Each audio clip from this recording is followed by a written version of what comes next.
చదవగా విందుము. 1 సమూయేలు 6వ అధ్యాయము 7-8 వచనములు చదవగా విందుము. కాబట్టి మీరు క్రొత్త బండి ఒకటి చేయించి కాడి మోయని పాడి ఆవులను రెంటిని తోలు తెచ్చి బండికి కట్టి వాటి దూడలను వాటి దగ్గర నుండి ఇంటికి తోలి యెహోవా మందసమును ఆ బండి మీద ఎత్తి అపరార్థముగా ఆయనకు మీరు అర్పింపవలసిన బంగారపు వస్తువులను దాని ప్రక్కనే చిన్న పెట్టెలో ఉంచి అది మార్గమున పోవునట్లుగా విడిచిపెట్టుడి. ఆమేన్. ఇంతటితో ఈ వాక్య పఠనము ముగించుకుందాము. అందరికీ వందనాలు. ఈ సమయంలో యూసీవై టీం సభ్యులందరికీ, నా కోసం, నా కుటుంబం కోసం ప్రార్థన చేసిన మీ అందరికీ వందనాలు. అలాగే యూసీవై కమిటీ మెంబర్స్కి వందనాలు. అలాగే మన దేవాది దేవునికి మహిమ కలిగిన గాక. Thank you. మరొకసారి మీ అందరికీ వందనాలు తెలియజేస్తుంటున్నాను. కొద్ది నిమిషాలు దేవుని మాటలు ధ్యానిద్దాం. ప్రతి ఒక్కరు గమనించండి. బైబిల్ దగ్గర పెట్టుకుంటే మనకు చాలా బాగా అర్థమవుతుందని మనం చేస్తూ ఉంటున్నాను.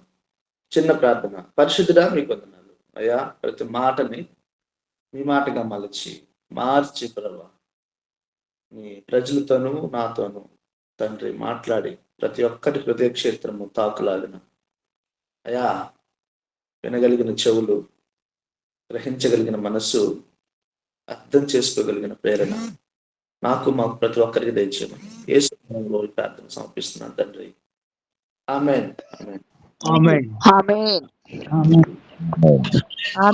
బహుశా థ్యాంక్ యూ అమ్మా. అందరికీ వందనాలు. బహుశా ఈ సందర్భం మొదటిసారి వింటున్నారేమో. ప్రతి మాట మీద మీ దృష్టి నిలపవలసిందిగా మనం చేస్తున్నాను. ఎందుకంటే ఎన్నో ఆధ్యాత్మిక పాఠాలు మనం నేర్చుకుంటాం. అయితే ఒక మాట మీకు తెలియజేస్తాను. ఈ వాక్యం అర్థం అవ్వాలి అంటే 1 సమూయేలు 4, 5, 6 ఈ 3 అధ్యాయాలు చదవాలి. ఫిలిష్తీయులు మందసాన్ని వాళ్ళు వశం చేసుకుంటూ ఉన్నారు.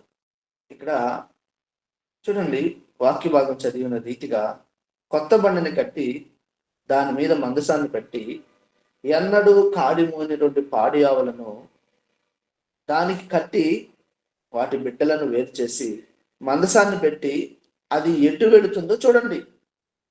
ఆ కింద వచనాల్లో మనం చూసినట్లయితే, ఒకవేళ దేవుని దగ్గరికి వెళితే ఖచ్చితంగా దేవుడే ఈ కీడు మనకు చేశాడని, ఏ రీతిగా ఈ ఫిలిష్తీయుల సర్దారులు, యాజకులు, శకునగాళ్ళు నిర్ణయం తీసుకున్నారో నిజంగా ఈ వాక్యం విన్న తర్వాత మన జీవితాలు ఎంతగానో మారాలి. లోతైన వాక్యం ఇది. మనకు అర్థం అవ్వాలంటే ఆ దినాల్లో ఏం జరిగిందో మనకు తెలియాలి. చెప్పాను కదా, 4, 5, 6 అధ్యాయాలు చదవండి. ఏం జరిగిందంటే, ఇశ్రాయేలీయులకి మందసానికి ఎప్పుడు ఒక అవినాభావ సంబంధం ఉంటుంది. ఇశ్రాయేలీయులు ఎక్కడికి వెళితే వాళ్ళతో మందసం ఉంటుంది. ఇంతకీ మందసం అంటే ఏమిటి? అది మన సబ్జెక్ట్ కాదు, మనందరికీ తెలుసు కాబట్టి మందసం ఉంటుంది. అయితే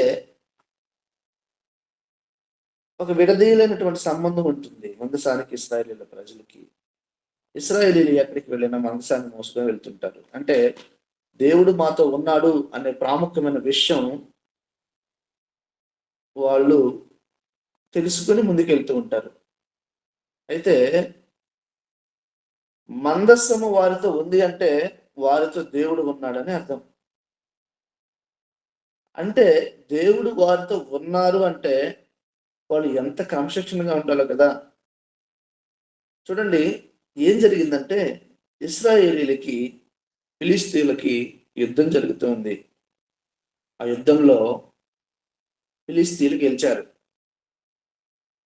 నా మాట మీకు అర్థమవుతుందా? ఫిలిష్తీయులు గెలిచారు. ఒక్కసారి ఆలోచించండి, ఫిలిష్తీయులు గెలవడం ఏంటి? దేవుని ప్రజల మీద ఎవరైనా గెలవచ్చా? యుద్ధంలో దేవుని ప్రజలే గెలవాలి. ఎందుకో తెలుసా? దేవుని ప్రజలకి ఓటమి పాలయ్యే వాళ్ళు కాదు దేవుని ప్రజలు. దేవుని ప్రజలు వెన్నుతిరిగే వాళ్ళు కాదు. దేవుని ప్రజలు తలదించే వాళ్ళు కాదు.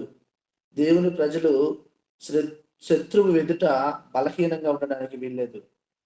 ఈరోజు దేవుని ప్రజలు ఓడిపోయారంటే కారణం ఏంటో తెలుసా? కారణం ఏమై ఉండొచ్చు? దేవుడు వారితో లేడనే కదా అర్థం. ఆలోచించండి, ఎందుకు దేవుడు వారిని విడిచిపెట్టేశాడు ఇశ్రాయేలీయులని అనే విషయాన్ని మనం గమనించినట్లయితే, ఇశ్రాయేలీయులు యుద్ధంలో ఓడిపోయారంట. ఎందుకు అంటే దేవుడు వారితో లేడు. అంటే దేవుడు వారితో లేడు అంటే వాళ్ళ ప్రవర్తన దేవునికి నచ్చలేదు. మనం కూడా చాలా మందితో ఫ్రెండ్షిప్ చేస్తూ ఉంటాం. సడన్ గా ఫ్రెండ్షిప్ కట్ చేస్తాం. ఒక వ్యక్తి మనకు నచ్చకపోతే ఎందుకు? ఆ వ్యక్తి యొక్క ప్రవర్తన కావచ్చు, ఆ వ్యక్తి యొక్క నియమావళి కావచ్చు, మనకు నచ్చినప్పుడు సైడ్ వచ్చేస్తాం. ఇశ్రాయేలీయుల ప్రజలు ఎన్నడూ లేదా ఎప్పుడు దేవుని చిత్తంలో నడవాలి. దేవుడు వాళ్ళకి ఆజ్ఞలను ఇచ్చాడు. ఆజ్ఞలను వాళ్ళు తూచా తప్పకుండా నడవాలి. దేవుణ్ణి సంతోషపెట్టే వాళ్ళు అయి ఉండాలి. ఎప్పుడు కూడా దేవుని యొక్క నీడలో కొనసాగుతూ ఉండాలి. ఎందుకంటే ఆ ప్రజలు దేవుని ప్రజలు, వాళ్ళ నిబంధన చేయబడిన ప్రజలు, దేవుని చేత ఎన్నిక చేయబడిన ప్రజలు. కానీ ఇశ్రాయేలీయులట యుద్ధంలో ఓడిపోయారు. ఈ వాక్య భాగం మీకు అర్థం అవ్వాలంటే ముందే జరిగిందో మీకు తెలియాలి. రండి, 4వ అధ్యాయం మొదటి సమూయేలు మొదటి 4వ అధ్యాయము, మొదటి సమూయేలు 4వ అధ్యాయము 2 చూడండి. ఫిలిష్తీయులు ఇశ్రాయేలీయుల మీద తమను యుద్ధ భక్తులుగా కూర్చుకొనగా వారు యుద్ధంలో కలిసినప్పుడు ఇశ్రాయేలీయులు ఫిలిష్తీయుల ఎదుట ఓడిపోయి యుద్ధ భూమిలోనే ఎక్కువ తక్కువ 4,000 మంది హతులైరి. ఎంతమంది అంట? 4,000 మంది చనిపోయారు. ఎవరి ఎదుట నిలవలేక పారిపోయారో తెలుసా? దేవుని ప్రజలు శత్రువుల ఎదుట నిలవలేక పారిపోయారు. అంతేకాదు 4,000 మంది చనిపోయారు. ఎవరికి అవమానం ఇది? దేవునికే కదా. మనం శత్రువుల ఎదుట ఓడిపోయినప్పుడు ఎవరికి అవమానం? దేవునికే కదా. దేవుడు అంటాడు, మిమ్మల్ని బట్టే కదా అన్య జనులు ఎదుట నా నామం దూషణ పాలవుతుంది. క్రైస్తవుడు అంటే రోషం కలిగిన వాడు. ఎందుకు? మన దేవుడు రోషం కలిగిన దేవుడు. ఆ రోషం, ఆ తెగువ, ఆ పౌరుషం తెచ్చుకోవాలి. మనం అలా బ్రతకాలి. చాలాసార్లు రోషం లేకుండా పాపంతో రాజు పడిపోతూ ఉంటాం. ఒక వ్యక్తి ఓడిపోవడానికి కారణం ఏంటో తెలుసా? పాపం. దేవునికి లోబడకపోవడమే. దేవుని వాక్యానికి మనం చెవి యొక్కకపోవడమే పాపం. మనం చాలా కోల్పోతున్నాం. దేవునికి భయపడకపోవడం ద్వారా చాలా నష్టపోతున్నాం. ఇప్పటికీ ఎన్నో నష్టపోయాం. కారణం ఏంటో తెలుసా? దేవుడు అంటే మనకు భయం లేదు. దేవుని వాక్యం అంటే భయం లేదు. దేవుని సన్నిధి అంటే భయం లేదు. దేవుని చూస్తున్నాడనే భయం లేదు. ఇశ్రాయేలీయులు యుద్ధంలో ఓడిపోయారు. కారణం, వాళ్ళు దేవునికి భయపడడం మానేశారంట. పాపం చేయడం ఎప్పుడైతే మొదలు పెట్టారో, ఎప్పుడైతే ఒక వ్యక్తి పాపం చేస్తాడో ఆ వ్యక్తి శత్రువు ఎదుట నిలవలేడండి. ఎందుకో తెలుసా? పాపము చేయ ప్రతి ఒక్కరు కూడా పాపానికి దాసులు. ఇశ్రాయేలీయులు 4,000 మంది చనిపోయారు. అయితే పెద్దలందరూ కూర్చున్నారు. కూర్చొని రౌండ్ టేబుల్ సమావేశం వేశారు. 4,000 మంది చనిపోయారా? ఎందుకు ఓడిపోయారు మనం? పెద్దలు అందరూ కూర్చొని రౌండ్ టేబుల్ సమావేశం వేసి డిస్కస్ చేస్తున్నారు. ఏం చేయాలి ఇప్పుడు? ఫిలిష్తీయుల ముందు ఓడిపోవడమా? అయితే అందులో ఒకడు సలహా ఇచ్చాడు. ఇదిగో, మనం ఎందుకు ఓడిపోయాం తెలుసా? కారణం నాకు అర్థమైంది. ఏంటంటే మనతో మందసం లేదు. ఒకటికి బల్బు వెలిగింది. ఒక ఆలోచన వచ్చింది. అయితే ఈసారి మనం రెట్టింపు ఉత్సాహంతో మందసం తీసుకొని యుద్ధానికి పోదాం అన్నప్పుడు మిగతా వాళ్ళు అందరూ నిజమే కదా, ఈ ఆలోచన అందరికీ నచ్చింది. వెంటనే చూడండి తర్వాత ఏం జరిగిందో. 3 కాబట్టి జనులు పాలెంలోనికి తిరిగి రాగా ఇశ్రాయేలీయుల పెద్దలు యెహోవా నేడు మనలను ఫిలిష్తీయుల ఎదుట ఎందుకు ఓడించను? చూడండి, ఆలోచన చేస్తున్నారు. షీలోహులో ఉన్న యెహోవా నిబంధన మందసమును మనం తీసుకుని మన మధ్య నుంచుకుందాం రండి. అది మన మధ్య నుండి ఎడల అది మన శత్రువుల చేతిలో నుండి మనలను రక్షించినది. కాబట్టి జనులు షీలోహుకు కొందరిని పంపి అక్కడి నుండి కెరూబుల మధ్య ఆసీనుడయ్యుండు సైన్యములకు అధిపతి యెహోవా నిబంధన మందసమును తెప్పించిరి. అర్థమవుతుందా? అప్పుడు మనసు ఎక్కడ ఉంది? షీలోహులో ఉంది. అప్పుడు యాజకుడు ఏలి 98 ఏళ్ల వృద్ధుడు, ఆయనకి 2 కుమారులు ఉన్నారు, హోఫ్రీ, ఫినెహాసు. మనందరికి తెలుసు, అది సబ్జెక్ట్ కాదు. అయితే వెంటనే మనసాన్ని తీసుకొచ్చారు. ఇప్పుడు వీళ్ళకి ఓపిక వచ్చింది, సత్తు వచ్చింది, బలం వచ్చింది. ఎందుకో తెలుసా? మనసు ఉంది. ఇక మాకు తిరుగు లేదు. వాళ్ళు 4,000 మందిని చంపుతారా? ఎంత ధైర్యం వాళ్ళకి! రండ్రా, మనకు అర్థమైందని పోయి మనసాన్ని తీసుకొచ్చేసారండి. చూడండి తర్వాత 5 యెహోవా నిబంధన మందసము దండలోనికి రాగా మనసాన్ని తీసుకొచ్చేసారు. ఎక్కడి నుండి? షిలోహులో నుండి. దండలోకి రాగా ఇశ్రాయేల్ అందరూ భూమి ప్రతిధ్వనించినంత గొప్ప కేకలు వేసిరి. చూడండి, గొప్ప కేకలు వేసారంట మనసాన్ని తీసుకుని. ఎక్కడ లేని ఉత్సాహం. ఎందుకు? వారి కేకల్లో శక్తి ఉందంటారా? అంటారా? ఏంటి వీళ్ళ కేకలు? ఉత్తుత్తి కేకలు. ఒకవేళ చెప్పాలంటే గట్టి అరుస్తున్నారంట. బలమైనవా? లేదు. చూడండి తర్వాత. ఫిలిష్తీయులు ఆ కేకలు విని హెబ్రీల దండులో ఈ గొప్ప కేకల ధ్వని ఏమని అడిగిరి. వాళ్ళు డిస్కస్ చేసుకుంటున్నారు అవతల వాళ్ళు. నిబంధన మందసము దండులోనికి వచ్చనని తెలుసుకుని జడిసి దేవుడు దండులోనికి వచ్చనని అనుకుని అయ్యో మనకు శ్రమ ఇంతకు మునుపు వారిలాగా సంభవింపలేదు. అయ్యయ్యో, మహాశూరుడకు ఈ దేవుని చేతిలో నుండి మనలను ఎవరు విడిపింపగలరు? అరణ్యమునందు అనేక మంది తెగుళ్ళ చేత ఐగుప్తీయులను హతము చేసిన దేవుడు ఈయనే కదా. చూడండి, వాళ్ళు ఏమనుకుంటున్నారు? అవతల వాళ్ళు ఫిలిష్తీయులు మందసం గురించి భయపడుతూ ఉన్నారు. గత కాలంలో ఐగుప్తులను హతం చేసి ఇశ్రాయేలీయులకు విజయం ఇచ్చిన దేవుడు ఈయనే కదా. ఈ విషయం ఎవరికి తెలిసిందంటారు? శత్రువులకి, ఫిలిష్తీయులకు తెలిసింది.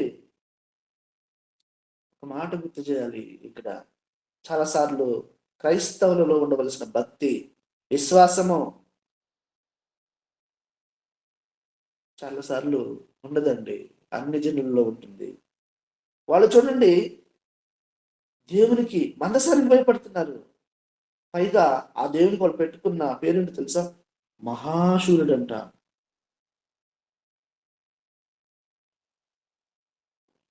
అర్థమవుతుందా? ఇశ్రాయేలీయులకి ఒక సంతోషం ఏంటంటే మందసం మాత్రం ఉంది.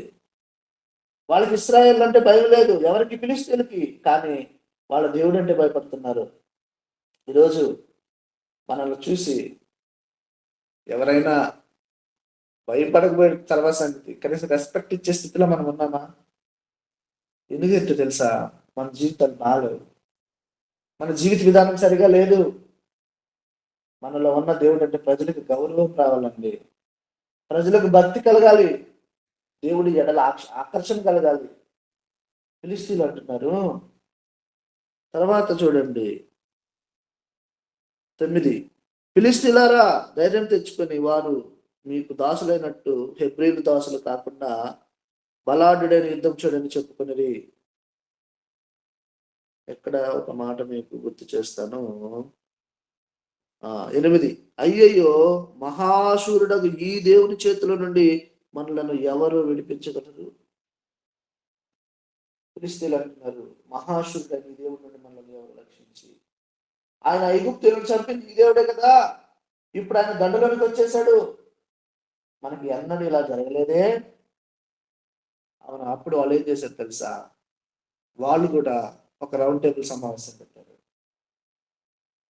చూడండి, సమావేశం పెట్టి డిస్కస్ చేస్తా ఉన్నారు, ఏం చేద్దాం ఏం చేద్దాం అన్నప్పుడు ఒకడు లేచాడు, అరే నాకు అర్థమైంది, వాళ్ళ కేకలు తప్ప, అరుపులు తప్ప విషయం లేదు, కంగారు ఏం లేదు, ధైర్యం తెచ్చుకోండి.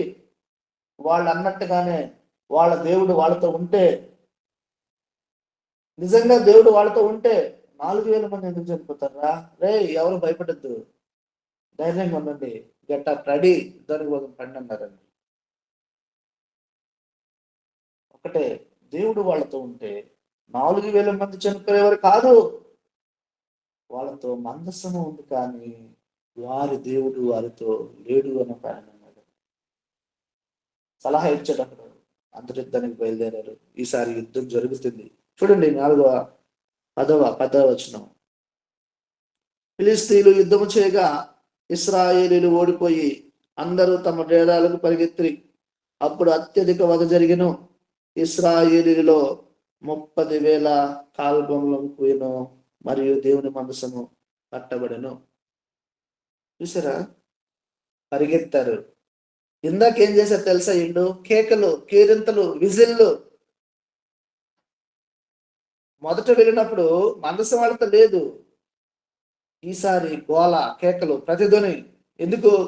మందసం తీసుకుని యుద్ధానికి వెళ్ళారు. చూడండి, గొప్పగా ఇచ్చారంట, పెద్దగా ఇచ్చారంట. మన భాషలో చెప్పాలంటే బాణాసంచ వెళ్ళడం, ఆకాశ ఏమంటారు వాటిని, అవుట్లు వెళ్ళడం. మన భాషలో చెప్పాలంటే మనమేంటో చూపిద్దాం అంటారా? 4,000 మంది చంపుతారా? రండి అని పౌరుషుతో వెళ్ళి ఉండొచ్చు. అరే అప్పుడు కాదురా, ఇప్పుడు రండి, ఎందుకు మత మనసు ఉందని వెళ్ళి ఉండొచ్చు. అరిచారు, అరుపులలో శక్తి లేదు, అరుపులలో పవర్ లేదు, అరుపులలో దేవుడు ఉన్నాడు అనుకున్నారు, కానీ దేవుడు లేడు. ఇశ్రాయేలీలు అంటున్నారు, ఇప్పుడు మాతో మనసు ఉంది, దేవుడు ఖచ్చితంగా మాకు సహాయం చేస్తారు అనుకున్నారు, కానీ అలా జరగలేదు. మందసం ఉంది, యుద్ధం జరిగింది, అత్యధిక వధ జరిగింది. మందసం లేనప్పుడు 4,000 మంది చనిపోతే, మందసం ఉన్నప్పుడు 30,000 మంది చనిపోయారు. చాలా మంది ఒక మాట గుర్తు చేస్తాను, ఇటువంటి భ్రమలో ఉంటారు. ఎందుకో తెలుసా?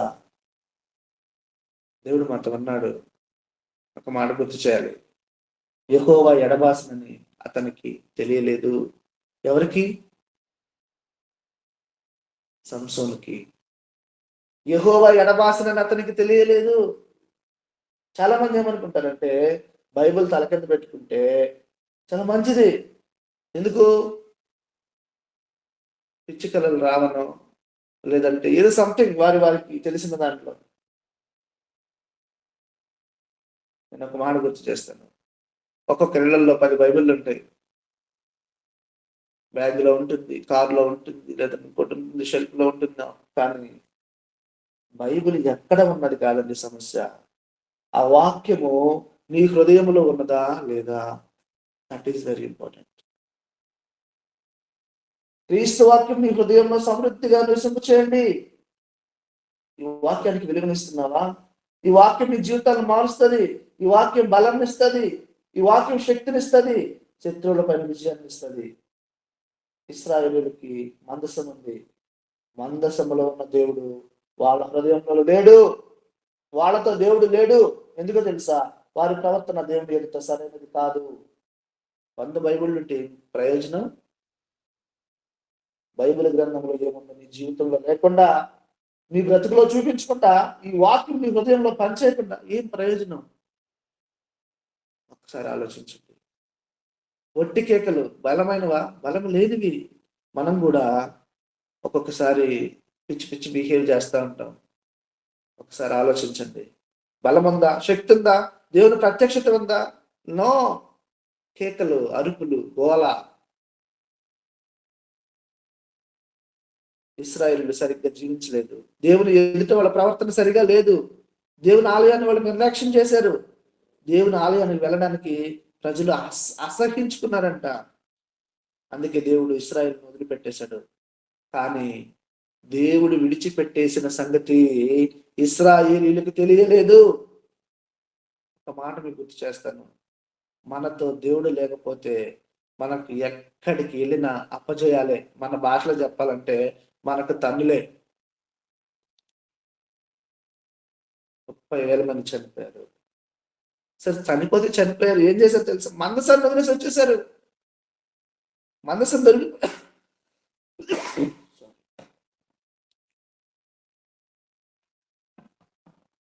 మందసం దొరికిపోయింది. అయితే 30,000 మంది చనిపోయారు కదా, మందసాన్ని వదిలిపెట్టేశారు. వెంటనే తిరిగి తమ డేరాలకు పరిగెత్తారంట. ఇంకొక విషయం గుర్తు చేయాలి. సింహాన్ని చీల్చేశాడు ఎవరు? సంసోను. ఆయనకి ఎవరైనా భయం లేదు. ఎందుకంటే అంత బలమైనటువంటి వ్యక్తి. ఫిలిస్తీన్లకి ఎంత భయం అంటే అంత భయం సంసోన్ అంటే. వారికి 5 పట్టణాలు ఉంటాయి ఫిలిస్తీన్లకి. గాజా, అష్కాలోను, అస్తోదు, గాతు, ఎక్రోను. ఈ 5 పట్టణాలు. ఈ 5 పట్టణాల్లో సర్దార్లు ఉంటారు. వాళ్ళే పరిపాలకులు. ఈ 5గురికి, ఈ 5 పట్టణాల ప్రజలకి ఇశ్రాయేలు అంటే భయం. అయితే ఒక మాట గుర్తు చేస్తున్నాను. ఇశ్రాయేలు ప్రజలు దేవునికి భయపడినంత కాలం ఫిలిస్తీన్లు భయపడ్డారండి. అసలు ఈ 5గురు సర్దారుల కంట సంసోన్ అంటే భయం. ఎవరు ఎదురొచ్చినా కొట్టి పడేసేవాడంట. సింహాన్ని చీల్చి పడేసాడు. అయితే ఎప్పుడైతే సంసోను బలహీనుడయ్యాడో, ఎందుకు బలహీనుడయ్యాడండి? పాపం చేశాడో. దీన్ని బట్టి మనకి ఏమర్థమవుతుంది? పాపం మనల్ని బలహీనపరుస్తుంది. దేవుడితో సహవాసం మనకు బలాన్ని ఇస్తుంది.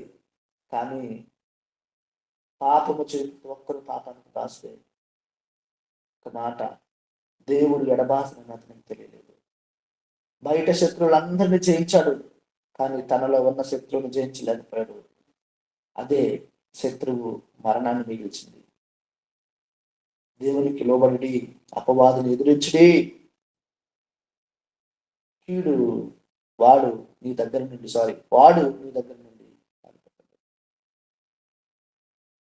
క్రైస్తవుడు అంటే దేవునికి లోబడి ఉండడం. మందసం పట్టబడింది. ఎవరికి అవమానం? దేవుడికి.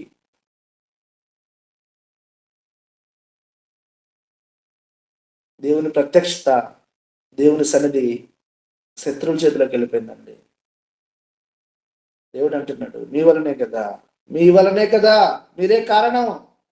బాహాటముగా సిలువ వేస్తున్నారు, దేవుని అవమానపరుస్తున్నాం, బహిరంగంగా ఆయన గాయాలు రేపుతున్నాం. ఇప్పుడు శత్రువులు పండుగ చేసుకుంటున్నారు. మందసం గురించి అయితే సరే, అదంతా సబ్జెక్ట్ కాదు. అయితే పట్టబడింది. అయితే పట్టబడినటువంటి మందసాన్ని ఫిలిస్తీన్ చేతిలో ఉంది కదా, ఇప్పుడు ఏం చేయాలి ఈ మందసాన్ని అని వాళ్ళు భావిస్తూ ఉన్నారు. వాళ్ళు ఏం చేశారంటే ఆ మందసాన్ని తీసుకుని దాగోను దేవుని దగ్గర పెట్టానండి. అది ఎక్కడ చూస్తాము? 5వ అధ్యాయము 1. ఫిలిస్తీన్లు దేవుని మందసమును పట్టుకొని ఎబనేజరు నుండి అష్టోదునకు తీసుకుని పోయి దాగోను గుడిలో దాగోను ఎదుట దాని ఉంచిరి. దాగోను దగ్గర పెట్టారు వాళ్ళు. దాగోను దేవత దగ్గర పెట్టారు. ఈ దాగోను గుడిలోనే సంసోనును తీసుకెళ్లి కట్టేసింది. ఇది గమనించాలి. అదే ద్వార బంధాలకు కట్టేసింది. ఒక మాట, ఆకాశ మహాకాశాలు పట్టజాలని దేవుడు, కెరూబుల మధ్య నివాసం చేసే దేవుడు, నిత్యము పరిశుద్ధుడని కొనియబడే దేవుడు తన ప్రజల యొక్క దోషాన్ని బట్టి, తన ప్రజల యొక్క అపరాధములను బట్టి, ప్రజలు చేసిన పాపములను బట్టి దాగోను గుడిలో ఎంత విచారం చూడండి. అయితే అక్కడ పెట్టేశారు. పెట్టిన తర్వాత వాళ్ళు చూడండి, తర్వాత చూడండి, అర్థమవుతుంది. 5:3. అయితే మరునాడు అష్టోదు వారు ప్రాప్తకాలం ముందు లేవుగా, ఇదిగో దాగోను యెహోవా మందసం ఎదుట నేలను బోర్లబడి ఉండెను. కనుక వారు దాగోను లేవనెత్తి వారి స్థానమందు మరలా ఉంచిరి. ఆ మరునాడు వారు ఉదయమునే లేవగా దాగోను యెహోవా మందసం ఎదుట నేలను బోర్ల పడి ఉండెను. దాగోను యొక్క తలయు 2 అరచేతులు తెగవేయబడి గడప దగ్గర పడి ఉండెను. వాని మొండెము మాత్రం వానికి మిగిలి ఉండెను. చూడండి, దాగోను గుడిలో పెట్టేసి ఇంటికి వెళ్ళిపోయారు. తెల్లారి వచ్చి ఉదయాన్ని చూశారంట. చూస్తే ఆ విగ్రహము ఒక్కలైపోయింది. మళ్ళీ నిలబెట్టారంట, మళ్ళీ ఇంటికి వెళ్ళారంట, మళ్ళీ వచ్చారంట. తన మొండెము, తన మెడ ముక్కలు ముక్కలుగా పడిపోయిందంట. అంటే దీన్ని బట్టి ఏం చేశారు తెలుసా? ఏం నేర్చుకోవాలి తెలుసా? మందసం వాళ్ళ దగ్గరికి ఉన్నప్పుడు మందసం గురించి తెలుసుకోవడానికి బదులుగా పంపివేయడానికి ప్రయత్నం చేస్తా ఉన్నారు వీళ్ళు. అర్థమవుతుందా? ఒక మాట గుర్తొస్తుంది నాకు. గెరాసేన్ అనే దెయ్యం పట్టినాడు, వాడిని ఎవరు బాగు చేయలేదు. యేసయ్య వాడిని ఎత్తుక్కుంటూ వచ్చి వాడిని బాగు చేశాడు. వాడు స్వస్థ చిత్తుడై వస్త్రములు ధరించుకుని యేసయ్య పాదాల దగ్గర కూర్చున్నాడు. ఆ సమయంలో 2000 పందులు చనిపోయినాయి. ఈ సంగతి ఊరోళ్ళకి తెలిసిందంట. ఈ సంగతి ఆ పిచ్చోడు బాగైన సంగతి వచ్చి వాళ్ళు ఏమంటున్నారు తెలుసా? త్వరగా మా ఊరి వదిలిపెట్టి వెళ్ళిపో. చూసారా? బాగు చేస్తే మా ఊరిపై వదిలిపెట్టి వెళ్ళిపో. చాలా మంది మనం సువార్త చేస్తున్న వాక్యాన్ని తెలుసుకోవాలి అనేటువంటి అవకాశం వాళ్ళకున్న ఫిలిస్తీన్లు మందసాన్ని తెలుసుకోవడానికి బదులుగా పంపివేద్దాం. అయితే 5 పట్టణాలు ఉన్నాయని చెప్పాను కదా. ఫస్ట్ అష్టోదులో పెట్టారు. అష్టోదులో పెట్టిన తర్వాత ఆ దేవత ముక్కలైన తర్వాత వాళ్ళు ఏమనుకుంటున్నారంటే, ఇది మనకు వర్కౌట్ అయ్యేలా లేదు, ఈ మందసాన్ని గాతుకు పంపేద్దాం. గాతు గాతు అంటే ఎవరు? గొల్లియాతు, మనకు తెలుసు. చూడండి 5:8. ఇశ్రాయేలు దేవుని మందసం మనం ఏమి చేతమని వారికి, అందుకు వారు ఇశ్రాయేల్ దేవుని మందసం అక్కడ నుండి గాతు పట్టణంకు పంపుదని చెప్పగా జనులు ఇశ్రాయేల్ దేవుని మందసం అక్కడ నుండి గాతునికి తీసుకెళ్ళిపోయారు. తర్వాత చూడండి, అయితే వారు అష్టోదు నుండి గాతునకు దాన్ని మోసుకుని పోయిన తర్వాత యెహోవా హస్తం ఆ పట్టణము పిల్లలకు రహస్య స్థానంలో గడ్డలు లేపి వారిని మొత్తి గొప్ప నాశనం చేసను. వారు దేవుని మందసం ఎక్రోనుకు పంపివేయగా దేవుని మందసం ఎక్రోనులోనికి వచ్చినప్పుడు ఎక్రోనీయులు కేకలు వేసి మన జనులను చంపివేయవలనని వీరు ఇశ్రాయేలు దేవుని మనసులను మన ఎద్దకు తీసుకుని వచ్చారు. చూడండి, గాతుకి తీసుకెళ్లారు. గాతుకు తీసుకెళ్తే అక్కడ పెద్దవాళ్ళని చిన్న వాళ్ళని రహస్య స్థలాలలో గడ్డలు వచ్చి దేవుడు మొత్తాడంట. అప్పుడు ఆ తర్వాత వాళ్ళు అక్కడి నుంచి గాతు నుంచి ఎక్రోనికి మనసాన్ని తీసుకుని వెళ్తా ఉంటే ఆ విషయాన్ని తెలుసుకున్నటువంటి ఆ ప్రజలు బయట, మనం అంటాం కదా, ఏమంటారు దాన్ని, పొలిమేరల అక్కడ ఆపేసి, ఇదిగో ఇశ్రాయేల్ దేవుడిని మమ్మల్ని చంపడానికి మా దగ్గర తీసుకొచ్చారని అక్కడ ఆపేశారు. అప్పుడు ఆపేసి ఏం చేయాలి అన్నప్పుడు జరిగినటువంటి వాక్యమే ఇందాక సిస్టర్ గారు చదివారు కదా, అది.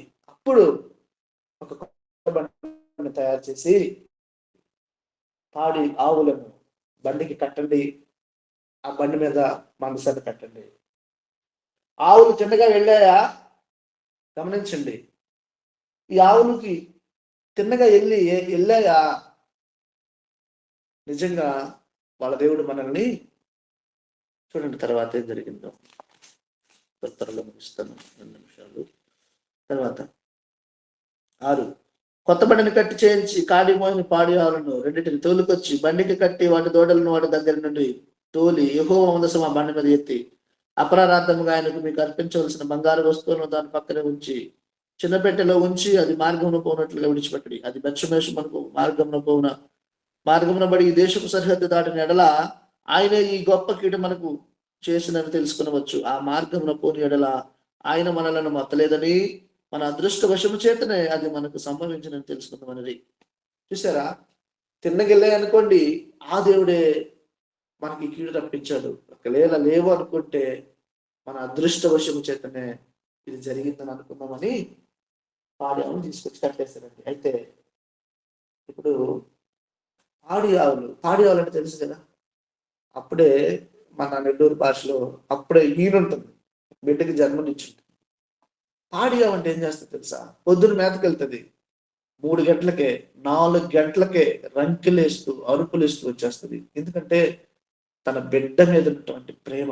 ఆ సమయంలో తన దూడని టచ్ చేసి చూస్తే చాలు చంపేస్తుంది. ఆ సమయంలో సింహం ఎదురొచ్చినా లెక్క చేయదు ఆవు. ఎందుకు పాడియావులన్నారంటే బిడ్డకి తల్లికి మధ్య ప్రేమ ప్రేమ తెలియజేస్తుంది పాడియావులు. మనం చిన్నప్పుడు ఒక కథ వింటాం. ఏంటి? పులి ఆవు కథ. పుణ్యకోటి అంటారు. ఎందుకు చెప్పబడిందో తెలుసా? ఇది తల్లి బిడ్డల గురించి చెప్పాలంటే పాడియావులు మనకు నిదర్శనం. ఒక ఆవు అడవికి వెళ్ళింది, మేస్తుంది, ఆకలితో ఉంది. పులి వచ్చింది, ఆవు పెద్దగా ఏడ్చింది. ఎందుకు ఏడుస్తున్నావు? నా బిడ్డ ఇంటి దగ్గర ఉంది. నువ్వు సమయం ఇస్తే, టైం ఇస్తే ఇంటికి వెళ్ళి పాలిచ్చి కొన్ని నీతి మాటలు చెప్పి మళ్ళీ తిరిగి వస్తా అని ఆవు వెళ్ళి పాలిచ్చి తన బిడ్డలతో మాట్లాడి జాగ్రత్తగా ఉండు, భద్రంగా ఉండు, ఎవరి జోలికి వెళ్ళకు, గొప్పగా ఉండు, నీతిగా బ్రతుకు అని ఆవు రావడం. అప్పుడు ఈ స్టోరీ మనకు తెలుసు. అయితే ఇందులో మనం తెలుసుకోవాల్సిన విషయం ఏంటంటే ఎందుకు ఈ కథ చెప్పబడింది అంటే ప్రేమానురాగాలు, తల్లికి బిడ్డకి ప్రేమ అన్న అటువంటి పాడి ఆవులంట తన దూడలను తీసేసి దూడలను వేరుపరిచి ఆ పాడి ఆవులు తేవాలి. చూడండి, ఎప్పుడైనా పాడి ఆవులు కాడి మోసుంటాయా? నో. కాడి కిందకు వచ్చుంటాయా? నో. మొదట బిడ్డల నుండి వేరు చేయబడాలి. ఆ పాడి ఆవులకి ఏమంటో తెలుసా? బిడ్డల మీద ఆశ, బిడ్డల కొరకే తన జీవితం అన్నట్టు అటువంటి వాటినంట తీసుకొచ్చి కట్టేశారంట. సారీ, బిడ్డల మీద తీసుకొచ్చి మనసాన్ని పెట్టారంట. తర్వాత చూడండి ఏం జరిగింది. తర్వాత ఓకే 12 ఆవులు రాజమార్గంలో పడి చక్కగా పోవచ్చు, అరుచుచు బెత్షెమెషు మార్గంలో నడుచును. ఫిలిష్తీయుల సర్దారులు వాటి వెంబడి బెత్షెమెషు సరిహద్దు వరకు పోయి బెత్షెమెషు వారి లోయలో తమ గోధుమలు చేరుకోచుచుండిరి. వారు కన్నులెత్తి చూడగా మందసము వారి ఎదుట కనబడెను. దానిని చూచి వారు సంతోషించి ఆ బండి బెత్షెమెషు వారైన యెహోషువ యొక్క పొలంలోనికి వచ్చి అక్కడున్న ఒక పెద్ద రాతి దగ్గర నిలుపగా వారు బండి యొక్క కర్రలను చీల్చి ఆవులను యెహోవాకు దహన బలిగా అర్పించిరి. లేవీయులు యెహోవా మందసమును బంగారపు వస్తువులుగా చిన్న పెట్టెను దించి ఆ పెద్ద రాతి మీద ఉంచగా ఆ దినమున బెత్షెమెషు వారు యెహోవాకు దహన బలులు అర్పించి బలులను సమర్పించిన ఫిలిష్తీయుల సర్దారులు 5 అంతవరకు చూసి నాడు ఎక్రోనుకు తిరిగి వెళ్ళి. చూడండి, బండి సిద్ధమైంది, బండి మీద పెట్టేశారు. ఇక్కడ ఒక స్టేట్మెంట్, మందసమును మోసిన పాడి ఆవులు. మనసాన్ని మోయాలంటే వేరు చేయబడాలి తన బిడ్డల నుండి, తన బిడ్డల ప్రేమ నుండి, ఐక్యత నుండి. వాటికి ప్రాణంగా ప్రేమించే బిడ్డలను విడిచిపెట్టి ఉండలేవు, కానీ వాటిని తీసుకొచ్చి దేవుని మనసాన్ని పెట్టారంట. చూడండి, మనం కూడా దేవుని వాక్యానికి లోబడి దేవునితో మనం నడవాలంటే కొన్ని బంధాలను కొన్ని విడిచిపెట్టేయాలి. మనం చాలాసార్లు మనం లాగుతుంటాయి మన బంధాలు, మన ప్రేమలు, మన ఆప్యాయతలు, అనురాగాలు దేవుని వద్దకు వెళ్ళనివ్వు. ఆడి ఆవు తన బిడ్డలను ఆవు ప్రేమించేంతగా ఎక్కడ కనిపించదు. ఇది చరిత్ర. బిడ్డలను విడిచిపెట్టేసాయి. మందసాన్ని చూసినప్పుడు బిడ్డల వాటికి గుర్తు రాలేదంట. మందసమును మోస్తున్నప్పుడు తన బిడ్డల గురించి ఆలోచన లేదు. మందసమును మోయడమే జీవిత లక్ష్యం ఎంచుకున్నాయి. బంధాలను తెంచేసుకున్నాయి, బంధాలను వదిలేసుకున్నాయి, బిడ్డల కేకులు వేస్తున్నాయి, కానీ చెవులు మూసేసుకున్నాయి. మందసం మోయడమే వాటి లక్ష్యం. రూతు గుర్తుంది కదా, అంటుంది నీ జనమే నా జనం, నీ దేవుడే నా దేవుడు, మరణము వేర్చే వరకు నీతోనే ఉంటాను. అటువంటి మనస్సు మనం కలిగి ఉండాలి. Should be separate. మీరు దేవుని మనసు మోయాలి అంటే బంధాలు కట్ చేసుకోవాలి. ఎప్పుడైనా చూసారా, బిడ్డ అరిచిన వెంటనే తల్లిచ్చే రెస్పాన్స్ హృదయం గ్రహించుకోండి. వాటి మధ్య ఉన్న బంధం అంత గొప్పది. తన పాల పొదుగు నుండి ఆ బిడ్డలను వేరు చేసుకున్నప్పుడు దేవుడు అంటున్నాడు, నీవు నన్ను వెంబడించాలంటే నీ తల్లినైనను, తండ్రినైనను, బిడ్డలనైనను, భార్యనైనను, ఆస్తి పాస్తులనైనను ఎక్కువగా ప్రేమిస్తున్నాను. అయితే నేను నా ప్రేమకు పాత్రుడు కావు. దేవుడు అనుకుని ఉంటాడు, ఈ పాడేవాళ్ళు నన్ను మోస్తాయా, ఈ బండిని తిప్పేస్తాయేమో, ఈ బండిని తిరిగేస్తాయేమో, అసలు వెళ్ళతో. కానీ పాడేవాళ్ళు సంతోషిస్తూ, బిడ్డలను కేక వేస్తూ, అరుస్తూ చిన్నగా దచ్చివేసి మార్గంలోకి వెళ్ళిపోతున్నాయంట. ముగించేస్తాను 2 నిమిషాలు. ఆడికి ఎందుకు వచ్చాయి పాడియావులు? సృష్టికర్త ప్రేమ ముందు బిడ్డల ప్రేమ ఎందుకు పనికిరాదని వాటికి అర్థమైంది. మందసానికి లోబడ్డాయి పాడియావులు. దేవుని కొరకు జీవించడం అంటే ఏంటో అవి తెలుసుకున్నాయి. సుఖవలయాన్ని విడిచిపెట్టాయి, మనసాన్ని మోస్తున్నాయి, రాజ్య మార్గంలో వెళ్తున్నాయి. అరుచుచు అంటూ స్థుతిస్తూ సాగుతూ వెళ్ళిపోయాయి, ముందుకు వెళ్ళిపోయినాయి. అది ఫిలిష్తీయుల శబ్దాలు అంతము వరకు, చివరి వరకు ఉండి తిరిగి నాడేయడానికి బయలుదేరింది. దేవునితో సంబంధం కలిగి దేవుని మాటలను పదిలం చేసుకుని దేవునితో జర్నీ చేయాలంటే కొన్ని విడిచిపెట్టేయాలి, కొన్ని దూరం చేసుకోవాలి, కొన్ని మనకు అర్థం కావు. దేవుడు ఉన్నాడు, బైబిల్ పట్టుకున్నంత మాత్రం దేవుడు ఉన్నాడు. నో. మన హృదయం, మన స్థితి, మన పరిస్థితి, మన స్థితిగతులు, మన యథార్థత, మన జీవిత విధానం ఎలా ఉంది, ఏ విధంగా మన జీవితాన్ని ముందుకు కొనసాగిస్తున్నాం. మన సమయం లేదు, వీలైతే మళ్ళీ దీన్ని కంటిన్యూ చేస్తాను. దేవుడు ఈ మాటలను దీవించును గాక. ఆమేన్. థాంక్యూ.